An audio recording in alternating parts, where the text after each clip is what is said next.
is time once again for our Monday morning quarterbacks, and this morning we are starting the year on a hopeful note as we are talking wish lists for our country. So joining us are today's panelists, Yasmin Radjy and Gabriella Hoffman. Good to see both of you as we begin yet another new year. We're going to open up the wish list for both sides here, Democratic Party, Republican Party, and see where we stand. So thank you both for joining us this morning. Yasmin, I want to start with you. What is your wish list for Congress in 2024? I have one simple wish, and that is that we gain a trifecta so that we've got a Democratic House, we've got hopefully a bigger majority in the Senate, and that wish list begin in New York's 3rd Congressional District. That's the former Santos seat. We've got an election coming up next month in February, and I know that when we get back a Democratic majority in both the House and keep that in the Senate, we're going to get big things done for the American people, and I can't wait. All right, Gabriella, for Republicans and for yourself, what's your wish list for 2024 in Congress?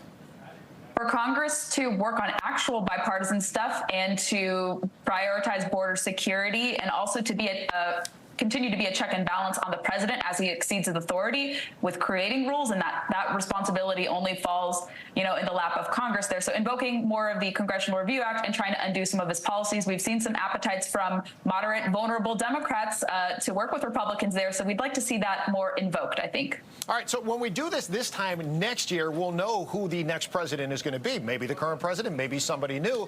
As of now, we know who it's going to be for 2024. So with that said, Gabriella, I'll start with you. What's your wish list for the presidency in 2024?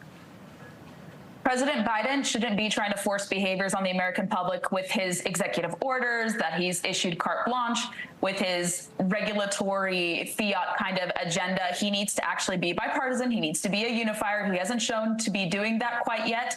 And he also needs to kind of help check his party and keep them under check. And not alienate and vilify half the country of conservatives and Republicans. So let's hope he actually discovers his moderate bone and tries to be a unifier. But I haven't seen any indication of that yet. We'll see if he does that this year. All right. And Yasmin, your wish list for President Biden and the administration this year?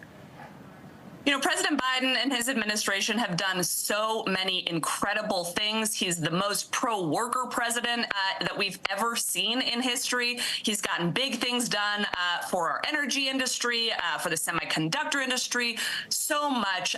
And my hope for President Biden is that he can get out there and get the message of his accomplishments out there to every single voter, particularly voters in those key battleground states, so that he's got 4 more years to get the job done and continue doing really visionary work in his administration. All right, so here's what I want to do as we wrap this up and put a bow on our wish list for 2024. I want to ask you for one wish for your respective party and then one wish for the other party as well. So, Gabriella, I'll start with you. You can take it in either order, but Republicans and Democrats, give me a wish for 2024.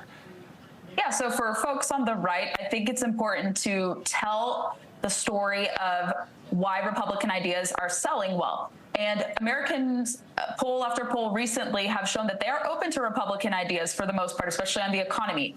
Marketing, why pro-growth energy policies work, why you're for worker freedom, why you want to help keep more change in people's pocketbooks and more of that income, take away home pay as well. So they can sell their ideas. They just need to learn how to do better. And for Democrats, they need to keep their party in check. They have to have a kind of examination to some of their folks who are exhibiting anti-Semitism. That is a very big problem. The right, while a lot in the media don't like to admit this, we do like to check our people and make sure people are not spewing crazy things. The left needs to do the same thing to get your house in order in terms of the rising anti-Semitism among your ranks. All right, Yasmin, same assignment for you. One wish for Democrats, one wish for Republicans in 2024.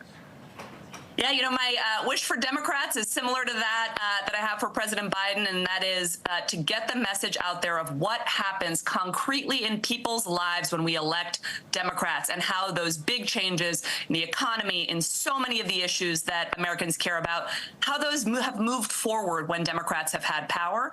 And I'm going to struggle a little bit with your wish list question on the Republican side. It feels a little like writing a letter to the tooth fairy. I'm not sure we're going to get a response back, but if we could, I wish that Republicans would just become less extreme and go back to the roots of their party. They have just gotten so completely out of touch with the core of American values. And I've got to disagree with my co-panelists. The rot of anti-Semitism and hate in the Republican Party has just gotten so out of control. And I just wish the Republicans would focus on being a party that believes in our democracy again and believes in unification. But I won't be holding my breath for that one this year. Well, one thing that I'm hearing from both of you and both of your respective parties, messaging seems to be a key for 2024. We're going to leave it there for now. My message to both of you is thank you for joining us in 2023. Numerous times. Look forward to seeing you again in 2024. Thank you again and Happy New Year. Happy New Year. Thanks so much.